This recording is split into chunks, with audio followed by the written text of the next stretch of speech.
mu makuba abakozi b'Imana niho dukura amavuta yo gukomera kandi tukabasha no gukomeza n'abandi.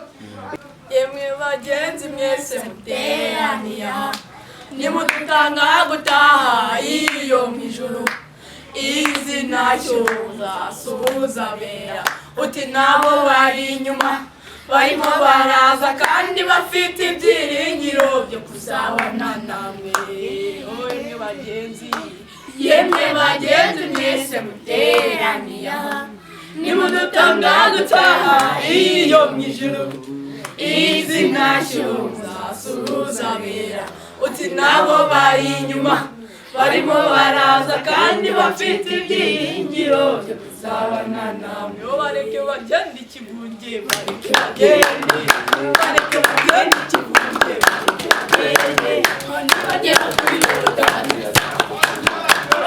Bareke bagende ikivunge bareke bagende bagera kuri Yorodani.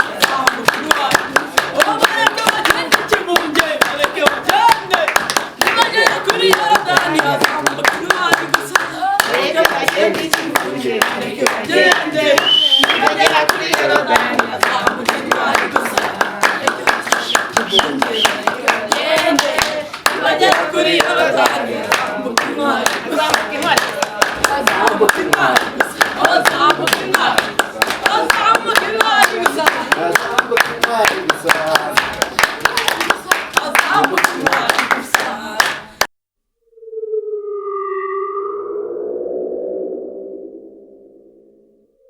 Kubaha ikaze kuri ya channel izajya bagezaho ibiganiro bitandukanye, ivugabutumwa, imyidagaduro, filimi n'urwenya.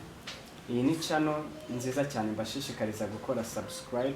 Uyu ni wa mwanya noneho tuzajya tubatungurira ibyamamare bitandukanye, ariko cyane cyane mu ivugabutumwa cyangwa se abapasiteri n'abandi bakozi b'Imana batandukanye batugezaho ubutumwa bwiza. Turi kumwe n'umugabo w'umupapa ukuze cyane ugiye kutwibwira.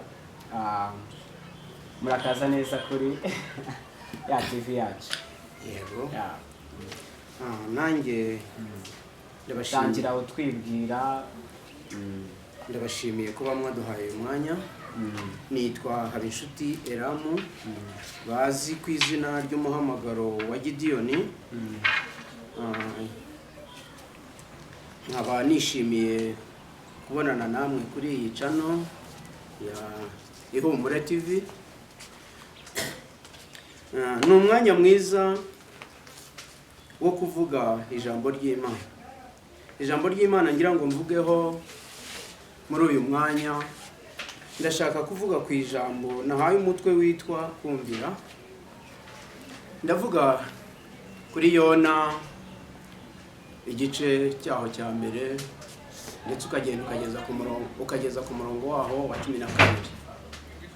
Yona uyu nguyu yahamagawe n'Imana imutuma Inenewe, arangije yigira inama yo guhungira i Tarushishi. Kuko Imana ntawe uyihunga, Yona ubwo yageragezaga guhungira Tarushishi, ngo nuko akikira mu bwato, ngo Imana iteza umuyaga mwinshi cyane bagotera mu bwato. Maze kubagotera mu bwato, ngo nuko bakora ubufindo bashaka uteje uwo muraba. Uwo muraba waje gufata Yona, baramubaza bati mbese uri muntu ki, uturuka he, ukora iki? Yona yisobanura avuga ati ndi umuheburayo nkora umurimo w'Imana, atariko nzi neza ko ari igihe wari uteje uyu muraba. Impamvu mvuga aya magambo ni ukugira ngo abantu bumve ko ibihe dusohoyemo ari ibihe byo kubaha Imana n'ubuyobozi. Muri iyi minsi ya none, Yona ni wowe uhagaze, Yona ni jye uhagaze, Yona ni jye uvugana namwe muri aka kanya. Ndagira ngo mbwire abantu kandi binyuze mu ijambo ry'Imana ko dukwiye kumvira abatuyobora kugira ngo tutamera nka Yona. Yona uyu nguyu ngo Imana itegeka ko Yona amirwa n'urufi. yona ngo amaze amajoro 3 n'iminsi 3 mu nda y'ifi, ngo yihanira muri iyo nda y'ifi. Ntago bidukwiye ko tugomba kwihanira mu nda y'ifi. Uyu munsi naho tutaba twihanira mu nda y'ifi, ese dukwiye kwihanira mu nzu y'imbohe cyangwa dukwiye kwihanira mu byago? Ahubwo dukwiye kwihana mbere y'igihe tukumvira abatuyobora. Ese ubu covid utumviye amabwiriza ugafatwa nayo, wakwihanira mu nda ya covid? Ndagira ngo bene data twumve kandi twumvire, kuko ijambo ry'Imana riratubwira ngo nitwumvira tuzarya ibyo kurya byo mu gihugu, ngo ariko nitutumvira inkota y'umurimbuzi zaturya. Twe kumera nka Yona kandi tube abanyambaraga nka Gideyoni, kuko Gideyoni yahamagawe ari umwana muto w'umusore, ahamagarirwa kujya kurwana n'Abamediyani ubwo bene se bari mu myobo, Abamediyani babagerereje. Nuko Gideyoni yumva ijwi ry'Uwiteka rimubwira ngo Gideyoni wa munyembaraga we, haguruka nzabana nawe, uzatabara ubwoko bwanjye bwa Isirayeli, kandi ni wowe nzagendana nawe. Kubwo kumvira kwa Gideyoni aguherekeresheje n'ibimenyetso, Gideyoni yasabye ibimenyetso Uwiteka nabyo arabimuha. Arangije aramubwira ati wa munyembaraga we, toranya ingabo maze ujyane nanjye tujye gutabara ubwoko bwanjye bwa Isirayeli. Gideyoni yumva vuba kandi ashyira mu bikorwa. Ndasaba bene data bakundwa bari kunyumva muri aka kanya, kumva no kumvira ndetse no gushyira mu bikorwa nicyo Uwiteka dushakaho, ni nacyo ubuyobozi budukeneyeho. Yesu nashimwe. Nuko Gideyoni amaze kumvira ijambo ry'Imana, ngo atoranye ingabo, Uwiteka aramubwira ati watoranyije nk'umwana w'umuntu, ariko genda Uwiteka Imana yo kugutoranyiriza. Iramubwira iti manura izo ngabo zawe uzijyane ku kagezi, maze ngo utoranyirize izo ukwiye kujyana nazo. Gideyoni amanura ingabo azijyana ku kagezi. Uwiteka amuha imenyetso, aramubwira ati uza kunywesha amashyi ajabaguza, uwo nguwo umushyire mu ruhande rw'ibumoso, ariko uza kudahisha urushyi rw'ibumoso rw'iburyo rugakomeza intwaro, umushyire ku ruhande rw'iburyo. Ngo nuko Uwiteka amutoranyirizamo ingabo 300. Uwiteka yongera kubwira Gideyoni ati ndi Uwiteka Imana itarwana nk'abantu, muze gutegura ibibindi nimuri, maze mugerereze urugerero rw'Abamediyani, ndaza kwiyesha icyubahiro. Uwiteka ngo ajyana na Gideyoni mu rugerero rw'Abamediyani, ngo isaha y'Uwiteka igeze. Yesu ashimwe cyane.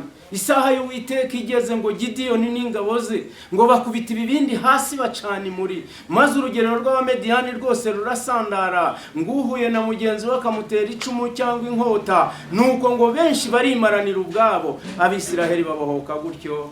Ku bwa Gideyoni Imana yacu ihabwa icyubahiro. Nuko rero bene data, natwe igihe tugezemo ni igihe cyo kumva no kumvira, ni igihe cyo kubaha Uwiteka ndetse tukubaha n'ubuyobozi. Ngo nimwumva mukumvira muzarya ibyiza byo mu gihugu, ariko ngo nimwanga mukinangira inkota y'umurimbuzi zabarya. Mureke twumvire Uwiteka kandi dukore uko Uwiteka ashima nuko ashaka, kandi twumvire abatuyobora kugira ngo turamire mu gihugu. Ntabwo waba utumvira ubuyobozi ngo uvuge ngo uri mu nzira ijya ku Uwiteka, ahubwo uba warayobye. Ukwiye guhindukira ukagaruka, kuko inzira ijya ku Uwiteka irembo ryayo rizaba kumvira ubuyobozi. Imana ihabwa icyubahiro. Nagira ngo mbwire bene data bakundwa banyumva ko ari umwanya mwiza wo kugira ngo twumve neza ijambo ry'Imana ritugarurira mu gukiranuka no kubaha Uwiteka. Tugende nk'uko abatubanjirije bagenze, kandi ndizera ntashidikanya ko Uwiteka azajya imbere yacu mu rugendo rwacu, kandi tukazarusoza amahoro dushima izina ry'Uwiteka. Imana yacu nihabwe icyubahiro. Nezerewe Uwiteka cyane kuko umugambi wari mwiza, kandi imigambi ye yose izasohora ku bantu bayo. Imana ishimwe cyane. Murakoze rero, icyubahiro n'ikibi cy'Uwiteka. Amen. Amen. Ugiye kudusomera, dusomere muri Yohana,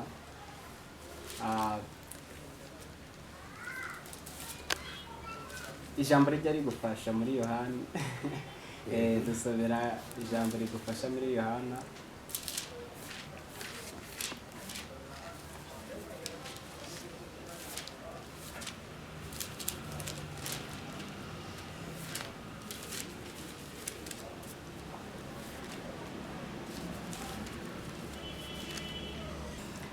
nagira ngo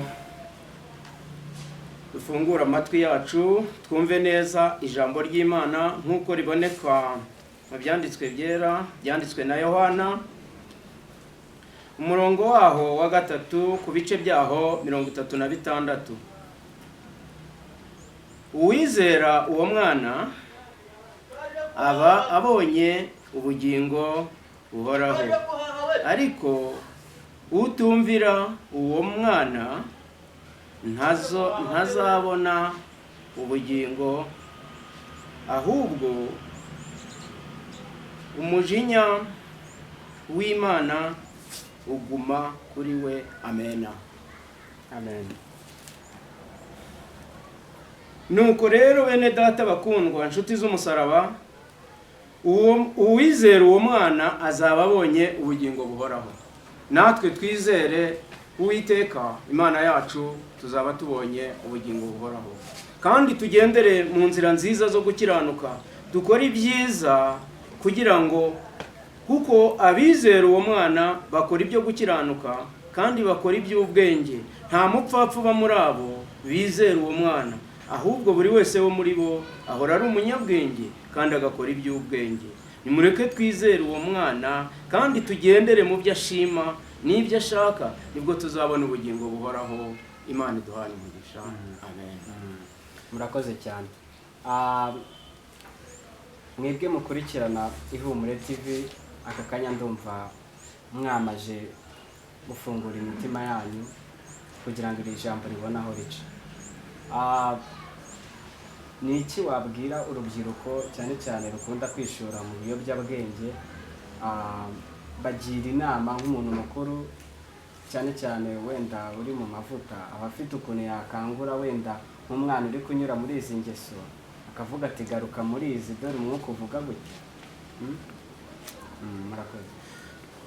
Urakoze cyane mwene data. Maze iminsi nanjye muri jye mfite agahinda k'ibyo mbona bikorerwa munsi y'ijuru, ariko ijambo ry'Imana riratubwira ngo nibumva bakumvira bazarya ibyiza byo mu gihugu, ariko ngo nibanga bakinangira inkota y'umurimbuzi iri hafi. Ariko nagira ngo mbwire urubyiruko rwo muri iyi minsi ya none ngo bikumva ari uko bagiye mageregere, bikumva yuko bashyizwe mu mazu y'imbohe, bikumva ko hagiyeho ibiboko, ahubwo nibumve icyabagirira umumaro.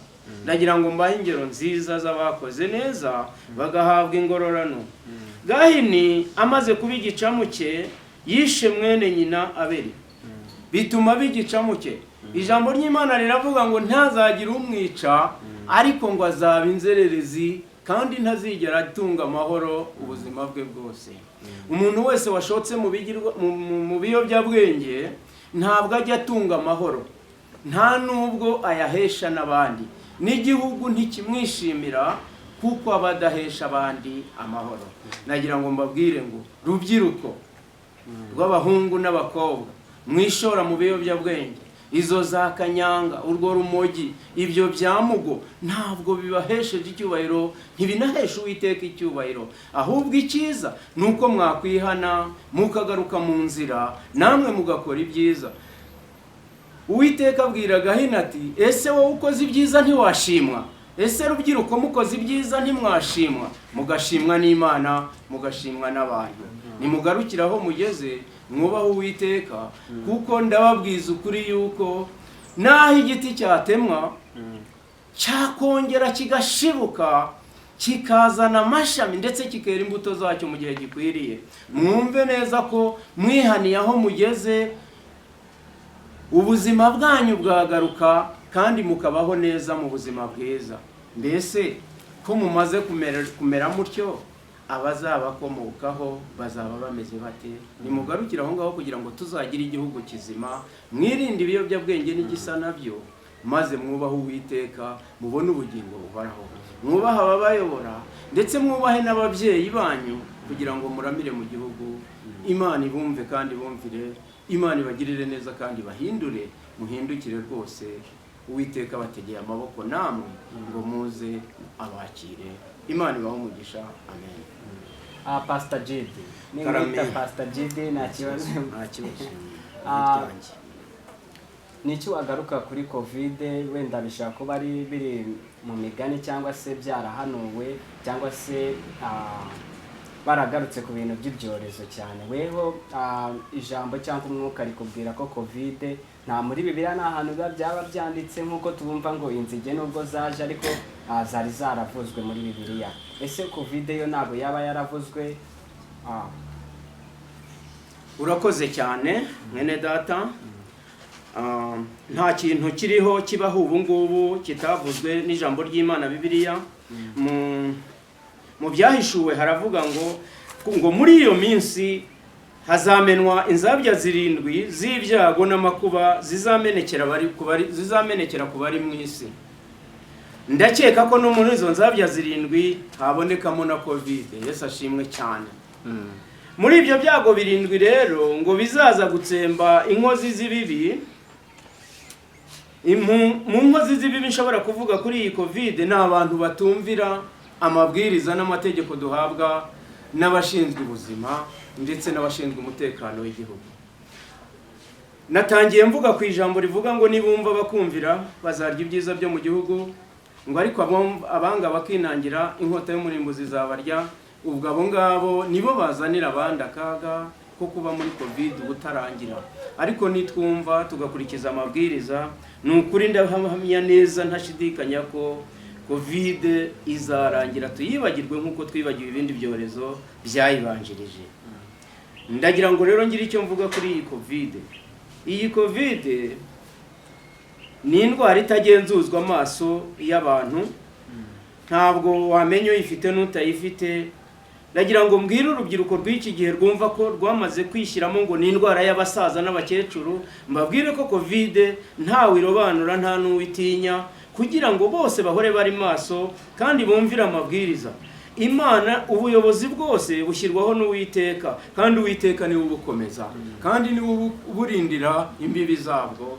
Bene data rero bakundwa, twirinde twambara agapfukamunwa ndetse dukaraba intoki ndetse dusigamo metero, twirinde ingendo zitateganijwe.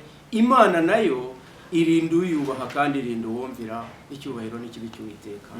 Murakoze cyane. Muri kovide hari ibintu byagiye bivugwa ko abapasiteri nta maturo bari kubona, bagiye kubaho nabi. Ese wowe wabayeho gute muri kovide? Ndashaka kubwira abantu babyumva gutyo ngo naba numva inzira yanjye itandukanye n'iyabo. Ngewe uko mbyumva, Uwiteka Imana yaduhamagaye izi kwiba ibyago byose bizabaho. Ubwo izi ko bizabaho, izi ni inzira izatunyuzamo. Yesu ashimwe cyane. Iyakijije Abisiraheli mu nzara mu butayu bw'i Kanani, na n'uyu munsi iracyadukiza ayo maboko akomeye. Pawulo yaranditse ngo Uwiteka watugiriye ubuntu dukiza amaboko akomeye y'ababisha bacu, ngo na n'ubu uracyaturengera.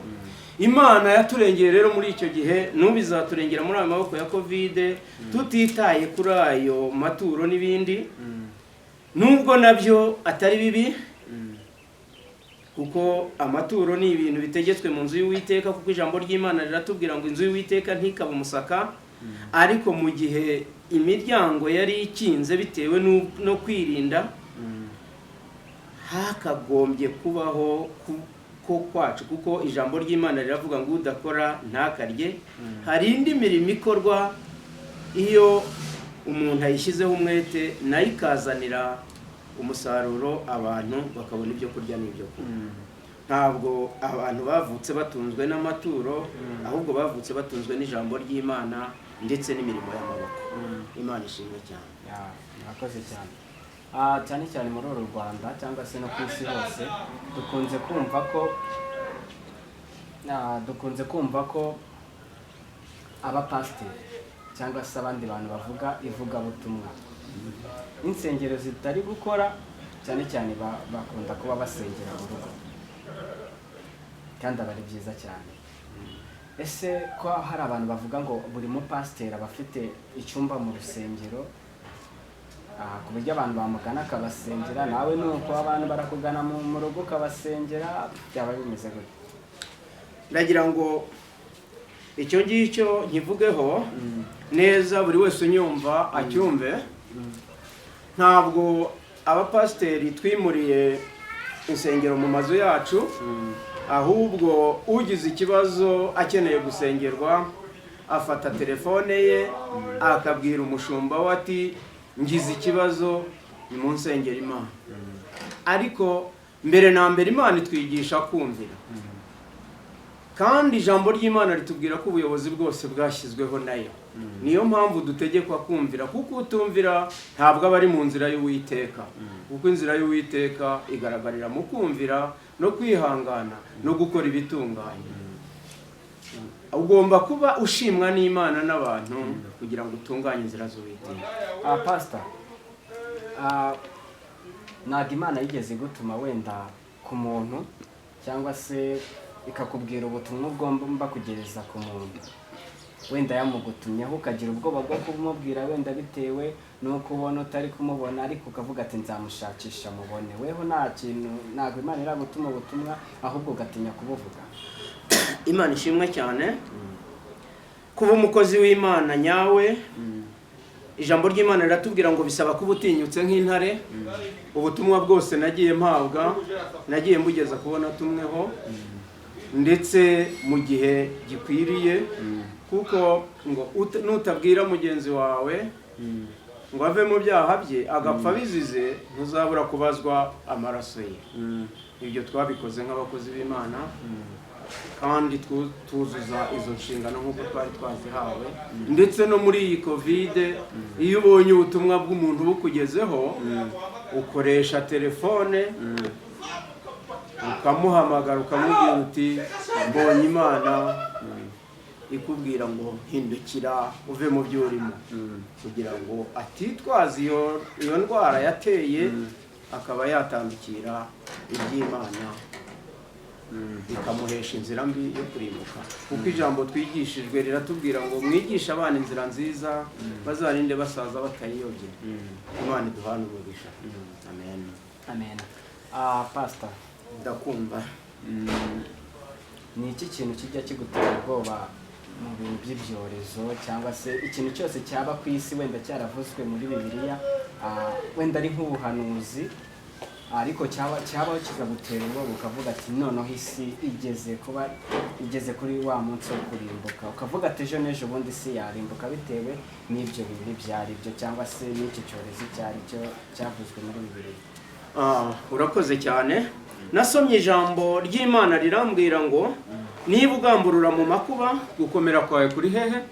Mu makuba abakozi b'Imana niho dukura amavuta yo gukomera, kandi tukabasha no gukomeza n'abandi. Ikintu rero nakubwira kintera ubwoba cyane ni icyaha nakora cyantandukanya n'ubwiza bw'Uwiteka, kuko iyo numva umutima utanshinja naho nataha mba ndeba icyerekezo ngiyemo. Imana iduhane umugisha. Murakoze cyane. Tangira usezera unabwira abantu ahantu bagusanga, aho bagusanga ugiye kubasengera, aho usengera, n'ubutumwa ugiye kubagezaho bazajya bakurikirana kuri iyi channel yacu bita Ihumure TV. Reka mbwira abantu aho bajya banshakira. Ubu muri iyi minsi tutarabohokerwa kugira ngo insengero twasengeragamo zongere gusenga mu mudendezo. Ubu mboneka kuri channel Ihumure TV. Buri muntu wese wayinyuraho akumva ubutumwa bwiza yayisangaho inomero yanjye akampamagara tugasengana Imana, kuko mu bihe bikomeye dusenga Imana. Maze iminsi numva amakuru y'abantu ngo baguye ngo kubera ko insengero zifunze. Ngo nibutse abantu aho batubona baramutse bakeneye ko dusengana Imana, cyangwa se comment by'ibyo twigisha kugira ngo tuganire nabo ku ijambo ry'Imana. Telefone yanjye ngendanwa ni 0788 60 93 62. Nkagira n'iyindi telefone ya kabiri nayo nshakirwaho ni 0781 95 71 99. Ihumure TV iminsi yose wadushakira watubona tukaganira ku ijambo ry'Imana, ndetse n'icyo wakwifuza kutubaza udasobanukiwe ku byo tuvuga watubaza tukagusobanurira ugasobanukirwa ukamenya neza umurongo w'ijambo ry'Imana. Imana iduhane umugisha. Amen. Murakoze cyane unahamagara umuntu ugiye kudusengera, ubanza ari surprise cyangwa niba ari wowe ugiye kudusengera dusoza amubwire. Reka iby'Imana ngo ntawe ubyiharira nubwo biryoha cyane. Reka nsabe Nyirahabimana Gaudence, umukozi w'Imana, umudiyakoni, aze adusengera Imana.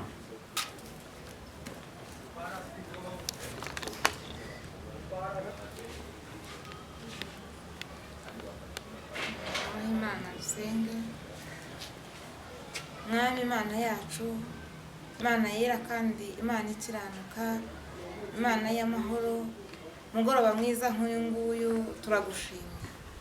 Wabanye natwe umwanya wose watambutse, ndetse waturinze, waturindanye n'imiryango yacu, warinze n'igihugu cyacu, dukomeje kuba turi amahoro. Turagushimiye nyakubahwa Imana yacu. Data wa twese rero, reka ugirire neza abatwumva bumva ijambo ry'Imana, kandi ugirire neza n'abakwizera bose, ugirire neza abanyarwanda, ugirire neza n'abari mu mahanga, ugirire neza buri muntu wese wumva ijambo ryawe. Nyakubahwa Imana yacu rero, Uwera wa Isiraheli, ndakwinginze kugira ngo ubwo watangiranye natwe kandi ukawusozanyije natwe, ikindi gihe tuzongera kuba turi ahangaha tuvuga ijambo ryawe, uzongera Uwiteka Imana ubane natwe. Tuzagushimira rero ubwo tuzaba duhari, tubyambaje mu izina ryawe ryera Yesu Kristo, urakoze. Amen. Murakoze cyane. Nitwongera kubatumira mwemereye kuzaza kuri channel yacu Ihumure TV. Tayari kuko twahamagariwe kuvuga ubutumwa bwiza. Murakoze cyane mwebwe mwakurikiranaga ya channel yanyu, channel izajya ibagezaho filimi, inzenya, ibiganiro bitandukanye byo guhimbaza Imana. Channel ni yindi ni Ihumure TV. Kora subscribe, like, comment na share buri munsi nkuko bisanzwe iteka. Tuzajya tubagezaho ibintu byinshi bitandukanye. Comment zanyu nizo zituma tubagezaho ibyiza bitandukanye. Mwakoze cyane, mwabanaga nanjye Hakizimana Jean d'Amour cyangwa se kuri Ihumure TV. Ciao ciao.